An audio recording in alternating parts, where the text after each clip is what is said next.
Hello दोस्तों, आज की पॉकेट नोवेल स्टोरी का नाम है सर्वाइवल अपग्रेड सिस्टम। अगर आप पॉकेट नोवेल पर सबसे पहला चैप्टर पढ़ना चाहते हैं तो कमेंट में लिंक को पिन कर दिया है और मेरे चैनल को सब्सक्राइब कर देना। मैं ऐसे ही पॉकेट नोवेल वाली स्टोरी लाता रहूंगा। चैप्टर एक बच्ची फुटबॉल के पीछे पीछे रास्ते में पहुंच गई। उधर से बहुत तेजी से ट्रक आ रहा था। रवि लड़की को बचाने के लिए कूद गया और लड़की को रास्ते के दूसरे तरफ फेंक दिया, लेकिन सामने से हट नहीं पाया और ट्रक आकर उसे ठोक दिया। ट्रक के सामने से रवि बहुत दूर उछल गया। उसकी आंखें धीरे धीरे बंद हो गई। थोड़ी देर बाद जैसे ही रवि अपनी आंखें खुलता है, वह देखता है कि तो एक नाव में है और कुछ याद करने की कोशिश करता है। तभी उसके सर में बहुत जोरों से दर्द होता है और रवि बेहोश हो जाता है। बेहोश होने के बाद उसे कुछ यादें दिखने लगती है। रवि की बचपन दिखाई देने लगती है।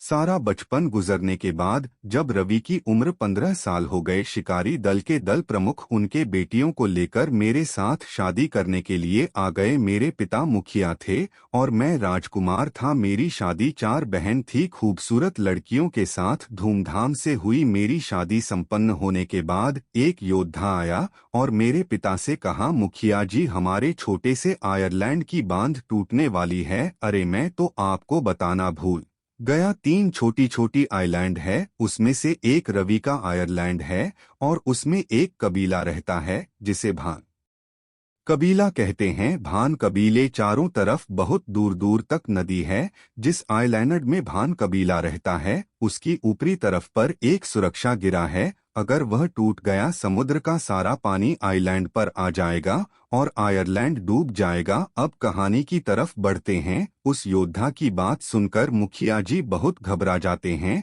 और कहते हैं, सारा कबीला को बता दो, ऊंची ऊंची चट्टान पर चले जाएं। मुखिया जी की बात मानकर सारा कबीला अपने महत्वपूर्ण सामान को लेकर ऊंचे ऊंचे चट्टान पर चले गए। रवि अपनी 4 पत्नियों के साथ एक चट्टान पर चला जाता है। उसके साथ उसके माता और मुखिया जी भी आते हैं। कुछ 5-10 मिनट के बाद बात टूट जाती है और पानी बहुत तेजी से आकर सारा कबीला को डुबा ले जाता है और उनकी खड़ी हुई चट्टानों से भी ज्यादा ऊपर पानी आने वाला था। मुखिया जी घबराकर अपने स्टोन के लकड़ियां काटने वाली हथियार से जल्दी जल्दी 4 पेड़ को काट देते हैं और उन्हें पेड़ के छाल से रस्सी बनाकर मजबूती से बांधकर उसे पानी में उतार देते हैं और अपने बेटे और बहू को वहां पर चढ़ने के लिए कहते हैं। रवि कहता है, पिताजी आप पहले चढ़िए, मैं बाद में चलूंगा। इस पर रवि के पिता कहते हैं, बेटा मैं इस कबीला का मुखिया हूँ, जब तक मेरे लोग सुरक्षित नहीं रहेंगे मैं तब तक नहीं आऊंगा। तुम अपने माता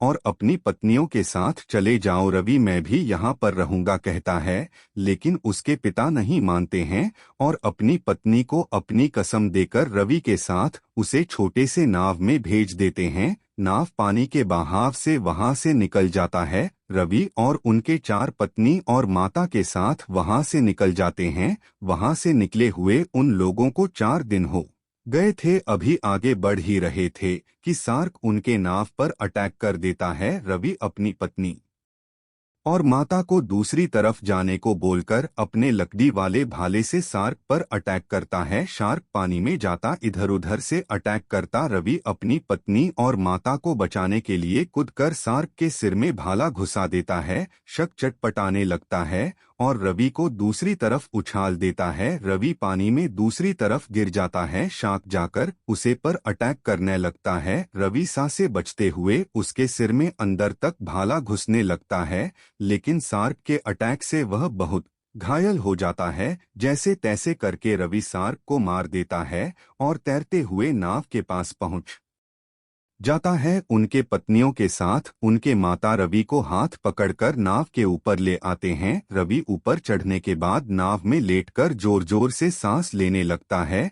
तभी उसकी पेट में बहुत जोर से दर्द करता है। उसकी नज़र अपनी पेट की तरफ जाती है। पेट में शार्क के अटैक से बहुत बड़ा घाव हो चुका था और उसमें से खून बह रहा था। इसी के साथ रवि बेहोश हो जाता है। दोस्तों, आपको पता तो चल चुका होगा कैसे दिल्ली शहर का रहने वाला रवि मौत के बाद इस दुनिया में इस बॉडी में पुनर्जन्म लिया। तभी रवि की आंखें धीरे धीरे खुलने लगती हैं। जैसे ही रवि अपनी आंखें खोलता है, वह देखता है उसकी माता के साथ उसकी चार पत्नियां आंखों में आंसू लेकर चिंतित दिख रहे थे। जैसे ही रवि अपनी आंखें खोलता है, उसकी मां रवि के पास आकर कहती है, रवि बेटा क्या तुम ठीक हो? रवि की चार पत्नियां भी कहते हैं, क्या आप ठीक हैं? इस पर रवि उठते हुए कहता है, हाँ मैं ठीक हूँ माँ, और अपनी पत्नियों की तरफ देखते हुए कहता है, मैं ठीक हूँ। ऐसा कहकर अपने मन ही मन पहले वाले रवि को वादा करते हुए कहता है, मैं वादा करता हूँ मेरे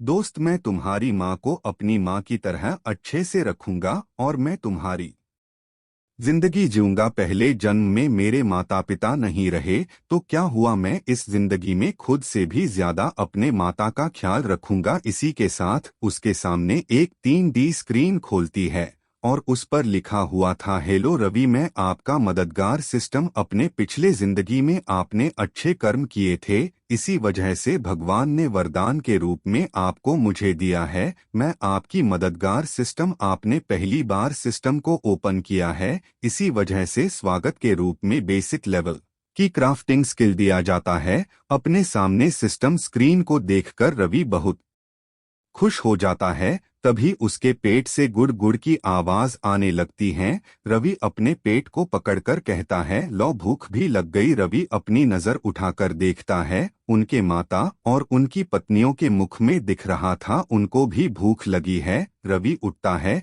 चारों तरफ नजर दौड़ आता है, चारों तरफ सिर्फ पानी ही पानी था। फिर उसकी नजर अपनी भाले कर गई। रवि ने भाले को उठा लिया। नाव सिर्फ 10 मीटर का था। रवि नाव के आखिरी छोर में गया और अपने भाले को उठाकर तैरते हुए मछलियों को देखने लगा। जैसे ही बफर फिश नाव के पास आया, उसने अपने भाला से निशाना लगाते हुए बफर फेस पर अपने भाले से बार क्या छुपके आवाज के साथ भाला बफर पीस के पेट से आर पार हो गया। रवि ने उस मछली को उठाकर अपने नाव में एक बैग में रख दिया। आवाज सुनकर उनके चारों पत्नियों के साथ उनके माँ ने भी रवि की तरफ देखा और कहा, बेटा रवि तुम क्या कर रहे हो? इस पर रवि ने कहा, कुछ नहीं माँ, मछली पकड़ रहा हूँ। इस पर माँ ने ठीक है कहा। रवि ने अपनी पत्नी में से एक पत्नी को बुलाकर मछली वाली बैग अपनी पत्नी को पकड़ा दिया और उस छोर से नाव के दूसरी छोर की तरफ जाने लगा, क्योंकि पानी की आवाज से वहां के मछली चली गई थी। दूसरी छोर के पास पहुंचने के बाद अपनी भाला को ऊपर उठाकर आसपास मछलियों को देखने लगा। उनके पीछे पीछे उनकी पत्नी भी आ गई थी। जैसे ही रवि की नजर सिल्वर फेस पर गई, उसने सिल्वर फेस पर अपने भाले से बहुत तेजी के स्पीड से सिल्वर फेस पर वार किया। पहले सीधा जाकर सिल्वर फिश मछली के सिर में लगा। रवि जल्दी से अपनी भाला को ऊपर उठा लिया और जल्दी से मछली को भाले से निकालने के बाद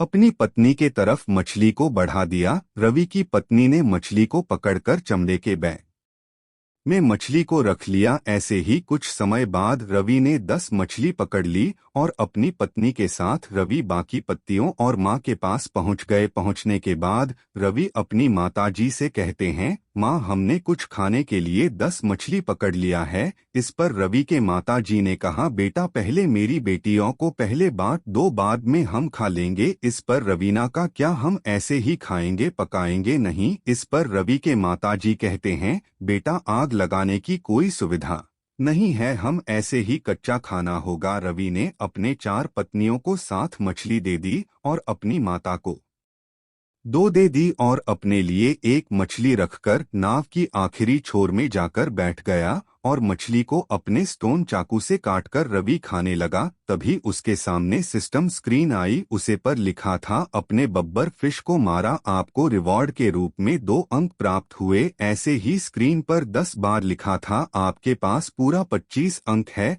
रवि ने सिस्टम की तरफ देखते हुए मन ही मन कहा, मैं अंक को कैसे इस्तेमाल कर सकता हूँ? सिस्टम से आवाज आई, यूजर आप दुकान से अंक की मदद से कुछ भी खरीद सकते हैं। रवि सिस्टम से कहता है, दुकान ओपन करो। उसके सामने दुकान दिखने लगती है। सिस्टम स्क्रीन पर कपड़े बनाने की विधि 100 अंक, बेसिक लेवल की हथियार बनाने की विधि 20 अंक। ये प्रणाली सिर्फ आपकी स्थिति को देखते हुए दी गई है। खुद की जगह को अपग्रेड करें। विधि 23 अंक। ऐसे ही 2-4 विधि के बाद आगे लॉक लिखा हुआ था। रवि पूछता है, यह लोग का क्या चक्कर है सिस्टम? इस पर सिस्टम कहता है, यूजर जैसे जैसे आप अपनी रहने की व्यवस्था अच्छी करते जाएंगे, अंक के साथ दुकान की विधि की लॉक खुलते जाएगी। सिस्टम फिर कहता है, आपकी पिछली दुनिया जैसे गेम में अनलॉक करते जाते हैं, ऐसे ही है। रवि समझ जाता है और खुद की जगह को अपग्रेड करने की विधि को 23 अंक देकर खरीद लेता है।